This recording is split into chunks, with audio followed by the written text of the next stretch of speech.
ሰላም ጤና ይስጥልን ውድ ቻናላችን ቤተሰቦች፣ ዛሬ ደግሞ በአዲስ እና ሰበር መረጃ ወደ እናንተ መጥተናል። እጅግ አሳዛኝ የሆነ ጉዳይ ከቀነኒ ወንድም ወደ ኢትዮጵያ ሕዝብ አዲስ ነገር ይዞ መጥቷል። ያ ደግሞ ብዙዎችን እያነጋገረ እያሳዘነም፣ አንዳንዶቹ ደግሞ እያለቀሱበትም ይገኛሉ። እስከ ቪዲዮ ፍጻሜ በመከታተል ለዚህ ቻናል አዲስ ከሆናችሁ ቻናላችንን ሰብስክራይብ በማድረግ የደወለ ምልክቷን በመጫን ቤተሰብ እንድትሆኑ ስል በታላቅ አክብሮት ጠይቃቸዋለሁ። ቀጥታ ወንድሟ ምን አወራ የሚለውን እያንዳንዱን እናስደምጣለን። አብራችሁኝ ቆዩ። እሷ ከመሞቷ ከሳምንት በፊት የእንትን ምርመራ አግታ ነበር። የመካንነት ምርመራ ማለት ነው። ሆዷና ልቧ ላይ ተረግጣ ሐኪም ቤት ትመረመር ነበር እና ሰው ዶክተሮች ጠይቃት ሰውን የረገጠኝ ነው ማለት ነው። ይሄ ያደረገችው ይሄው ፍራይዴ ማርች 7 አርብ ቀን ማለት ነው። እሷ የሞተችው ማክሰኞ ቀን መስሎኝ እና ይሄ ቀኑ አለ። ጤና ይስጥልኝ አዲስ አበባ ተከታታዮች፣ ዛሬ የቀነኒ አዱኛ ወንድም ሊበን አዱኛ ስለተፈጠረው ነገር ሙሉ ማብራሪያ ሰጥቷል። አብሯት ይኖር ነበረ ከአንዱ ዓለምና ከቀነኒ ጋር ማለት ነው። ስለተፈጠረው ሙሉ ዝርዝር ይዟል። ቀጥታ ወደ ቪዲዮ ነው የምወስዳችሁ። እባካችሁ በደንብ ተከታተሉትና ሀሳባችሁን ግለጹልኝ። ፍትህ ለቀነኒ እላለሁ። እሺ፣ ሰላም። ሊበን እባላለሁ። የቀነኒ አዱኛ ታናሽ ወንድሟ ነኝ። እሺ፣ ትናንትና አንዱ ዓለም ብዙ ነገር ሲናገር ነበር እና እያንዳንዱ እኔ ስሜን ጠቅሶ ነበር። ሊበን ያውቃል ብሏል። እኔ የማውቃቸውን ነገሮች እኔ ብዙ ጊዜ እዛ ቤት ስለነበርኩኝ የማውቃቸውን ነገሮች እያንዳንዱ ነገሮች አሳያችኋለሁ። እሺ፣ መጀመሪያ ሁሉንም ፎቶዎች አስቀምጥላችኋለሁ ከላይ። መጀመሪያ ማርች 8 2023 አንድ ላይ መኖር ጀምረዋል። እዚህ ጋር ሌላኛውም አርቲስት አለ አንድ ላይ ቤት እሱ ቤት ሆኖ ምናምን ሰንሻይን ያለው ማለት ነው። ከዛም ማርች 8 አንድ ላይ መኖር ጀምረው ማርች 19 ላይ ነው ልደት እያከበረች ነበር። የልደቷ ቀን ነው የመጀመሪያው የደበደባት ማለት ድብደባ አንዱ ዓለም ጎሳ ያደረገባት ቀን ላይ ማለት ነው። ይሄ ደግሞ የቪዲዮ ለቅቄው ነበር የምታስታውሱ ከሆነ እዚህ አይኗ ጋር እንትን ያለው በጣም እንትን ብሎ ነበር በልዞ ነበር። ፎቶውን ስለማስቀምጠው ታዩታላችሁ። እዛ ላይ የነበረው ነው የመጀመሪያው እሱ አለ። ኢቨን ከሳምንታት በኋላ ራሱ ሪከቨር አግታ ምናምን የሚያሳዩ እንትኖች አሉ። ሁሉም ከጋላሪያው ላይ ያገኘሁት ስቲል አለ። ከዛ በኋላ ደግሞ የእንትኑ አለ የኦክቶበር 14 2023 የእጇን ተሰብራ የታሽጋለች። ይሄም ከስልኳ ላይ ነው ያለው። ከዛን ፌብሩዋሪ 29 2024 ይሄ ፎቶ እዚህ ላይ የምታዩት ከሆነ ጊታር ይዟል ይሄ። ስለዚህ ከዚህ በኋላ ይሄን ጊታር የሰበረበት ቀንና ሽጉጥ የተኮሰበት ቀን ነበር። አንድ ቀን ነው ይሄ የተከተለው። የዛን ቀን እኔ ነበርኩኝ ቤት ውስጥ ማለት ነው። ከዛም ጠዋት አንዱ ዓለም ያው ሌሊት አምሽቶ ነው የሚመጣው። በቃ ጠዋት ሊነጋ አካባቢ ሲል ነው የሚመጣው ወደ 11 ሰዓት አካባቢ ምናምን እና ሁሌ የዛን ሰዓት ጭቅጭቅ አለ በአንዱ ዓለምና በቀነኒ በኩል ሁሌ በዛ ሰዓት ጭቅጭቅ አለ። ሁሌ ይቀያየራል። በቃ ጠዋት ሊነጋ አካባቢ ሲመጣ ሁሌ ተቀያይሮ ነው የሚመጣው። ከዛ እኔ ዛን ቀን ተኝቼ ነበር። እኔ አንድ ሰዓት አካባቢ ይሆናል ተኝቼ ነበረ። እኔ ገስት ሩም ነበር የተኛሁት። ከዛን ቀነኒ ሮጣ ገባች። እኔ ያለሁበት ክላስ ማለት ነው። ከዛን በሩ ስዘጋ የዛን ጊዜ ተነሳሁኝ። ከዛን ምንድነው አስለ ጊዜ እንትኑን ይሄ ጊታሩን ወርውሮ ሲሰብረው ነበር የዛን ቀን እንትን ኮሪደሩ ላይ። ከዛን ምንድነው ሆናሱ ጊዜ ተነሳ አንተ ለማጋት ሄዳለህ ምናምን ነገር አለችኝ። ከዛን ምን ተፈጥሮ ነው ምናምን ስላት ጊዜ ከዛን ሽጉጥ አቀባበለ አንዱ አለ በሩ ጋር ቆሞ ማለት ነው። ከዛን እኔ ላናገረው ሆናሱ ጊዜ ከዛን አይሆንም ይመታሃል ምናምን ብላ እሷ አይተኩስም አንተ ተረጋጋ እኔ ያናግረዋለሁ እንዳትገባ በመሃል ብላ በሩን ከፍታ ወጣች። ከዛን ሽጉጡን ፊቷ ላይ ደቀነባት። ከዛን የሆነ ፎቶ አሳያት። ይሄ ፎቶ አንቺ ነሽ አላት። እሷን ያደርለውም ማለች።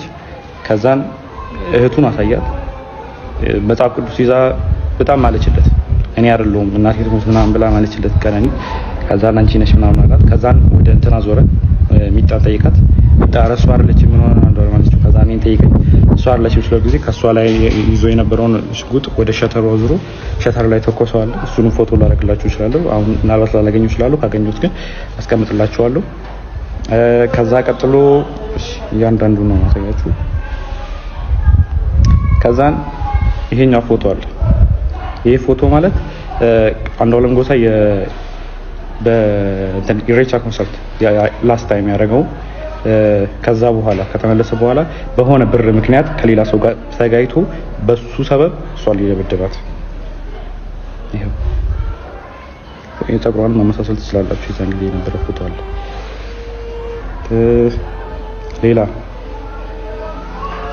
ሌላ ጃንዋሪ 27 2025 ይሄ ፎቶ አለ። ይሄ ደግሞ ከመሞታ አንድ ወር ከ15 ቀን ወይ አንድ ወር ከምናምን ነው የሚሆነው። ጃንዋሪ 27 ማለት ነው ማርች 11 አካባቢ ነው። ስለዚህ በጣም አንድ ወር ከ15 ቀን ማለት ይቻላል። የዚህን ቀንም እኔ እዛ ቤት ነበርኩ። ማታ መብራት የለም ነበረ። ከዛ አንድ ላይ እየተጫወትን ነበረ። እሱ ነው አብሮን ነበረ። እህቱም ነበረች። አንድ ላይ እየተጫወትን ነበረ። ከዛን 4 ሰዓት አካባቢ የሆነ የሚጠቃቀማቸው ነገሮች አሉት። እሱ የራሱ የግል ሱሶች ምናምን ነገር አሉበት። ከዛን እሱ ሊጠቀም ስለፈለገ የሚጣራተኝ ወይ ምናምን ሲላ ጊዜ ከዛን ያው እኔ ፊት ማድረግ ስለደበረው ምናምን ብዬ እኔም ገብቼ ተኛው ተምተኛል። ከዛን ወደ 10 ሰዓት 11 ሰዓት አካባቢ መሰለኝ በጣም ጭቅጭቅ ሰማሁ እና እኔ ሚጣ ክላስ ነበርኩበት። ከዛን ከሚጣ ክላስ ወደዚህ የሚጠቀው ገስትሩሙ አለ። ከገስትሩሙ የሰራተኛው ከሰራተኛው ነው ሳሎን ቤት ያለው። ከዛን ጭቅጭቅ በጣም ይጨቃጨቃሉ ምናምን ነገር ስለምን እንደሆነ በደንብ አላውቅም፣ አልሰማሁትም። ግን ጭቅጭቅ የሆነ የጭቅጭቅ ድምጽ ሊሰማኝ ነበር። ከዛን ተነሳው በጭቅጭቁ። ከዛን በመሀል አልገባም ብዬ ለረጅም ሰዓት ቁጭ አልኩ። ከዛን የሆነ ሰዓት የሚወድቅ ነገር ሰማሁ። ከዛን የዛን ጊዜ ከፍቼ ስወጣ ቀጥታ በኮሪዶር ላይ የነበረው አንዱዓለም ነበረ። አንዱዓለም እንትን አለኝ ነው ግድትቲ በመሀላችን እንዳትገባ ምናምን ብሎ እኔ መልሶኝ ቤት በሩን ቆልፎ የሚጣ ክላስ ውስጥ ነበርኩኝ። በሩን ቆልፎት ከዛን 5 ደቂቃ ምናምን ቆይቶ መጣና ከፈተው። ሂድና አናግራት አለኝ። ከዛን በሩ ጋር ሲሄድ ጥርሱ አካባቢ ደምቷል። ከዛን ጥርሱ አካባቢ ደምታለች። ወርቃ ዝም ብላ ያለቀሰች አይደለም፣ ዝም ብላ ቁጭ ብላ ነው። ከዛን ሚጣን ቀሰቀሳት። እዛ ሚጣና እኔ ወስደን እሷ ሚጣ ገስትሩም ለኔ ይለቃልኝ ነበር የሷን ክላስ። ከዛ እሷ ገስትሩም ነበር የነበረችው። ከዛ ገስትሩም አስገባናት ከሚጣ ጋር። ከዛ በኋላ እንደዛ ሆና እኔን ስታይ ማለት እኔ እንደዛ ሆኜ እሷን ስላየኋት በጣም አለቀሰች። እኔ እንደዚህ ሆኜ እኮ ምናምን ብላ መልቀስ ጀመረች ምናምን ነገር። ከዛም በጠዋት ተነስና ሄዳለች። ከዛም ወደ 11 ሰዓት አካባቢ ሆኗል የዛን ሰዓት። ከዛን 12 ሰዓት ተኩል ያው አልተኛውም፣ ዝም ብዬ ቁጭ አልኩኝና 12 ሰዓት ተኩል ሲሆን ወጥቼ ሄድኩኝ እና ፎቶ ካያችሁት ከላይ ሰዓቱ እኔ ከሄድኩኝ በኋላ የተነሳቸው እነዚህ ፎቶዎች ነው።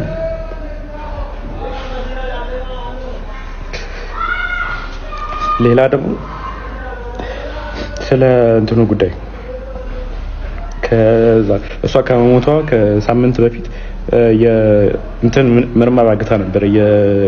የመካንነት ምርመራ ማለት ነው። ይሄ ያደረገችው ይሄው ፍራይዴ ማርች 7 አርብ ቀን ማለት ነው። እሷ የሞተችው ማክሰኞ ቀን መስለኝ። ከዛን 12 ሰዓት ተኩል ያው አልተኛውም፣ ዝም ብዬ ቁጭ አልኩኝና 12 ሰዓት ተኩል ሲሆን ወጥቼ ሄድኩኝ እና ፎቶ ካያችሁት ከላይ ሰዓቱ እኔ ከሄድኩኝ በኋላ የተነሳቸው እነዚህ ፎቶዎች ነው።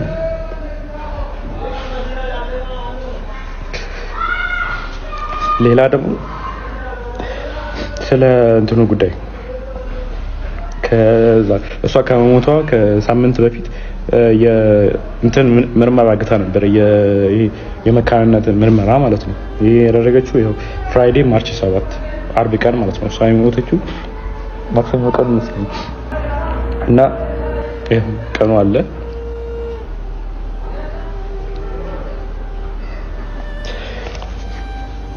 ቀኑ አለ ያው ኒው ላይፍ እና የሕክምና ምርመራ የመካንነት ያደረገችው ራሱ ኦልሬዲ የአቃቢ ሕግ የሰጠው ወረቀት ላይም ተጽፏል። በተደጋጋሚ ሆዷን እንደሰማችሁት ነው። እንግዲህ ነገሩ እጅግ ልብ ሰባሪና አሳዛኝ ነው። ፍትህ ለቀነኒ አዱኛ። እንግዲህ ወንድሟ የሚያወራው ነገር እጅግ አሳዛኝ ነው። ምክንያቱም እያንዳንዱን ነገር በመረጃ እና በማስረጃ ይዞ ነው እንግዲህ እየተንቀሳቀሰ ያለው። ስለዚህ አንዱዓለም ጎሳ እስካሁን ድረስ እንግዲህ እኔ ምንም አላደረግኳትም በሚል ሁኔታ ውስጥ እንደሚገኝ ታውቃላችሁ።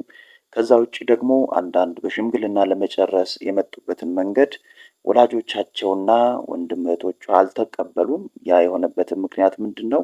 እኛ ማወቅ የምንፈልገው እውነት አለ፣ እሱን እስከምናውቅ ድረስ ሽምግልናውን አንቀበልም ሲሉ ይደመጣሉ። ለዚህ ቻናል አዲስ ከሆናችሁ ብርታት ሚዲያን ሰብስክራይብ በማድረግ የደወል ምልክቷንም በመጫን ቤተሰብ እንድትሆኑ ስል በታላቅ አክብሮት ጠይቃችኋለሁ። በቀጣይ አዲስ እና ሰበር መረጃ እስከምንገናኝ ድረስ ከዛን እኔ እንደውም ለካስ ልጄ ነው ወይ አልኳት።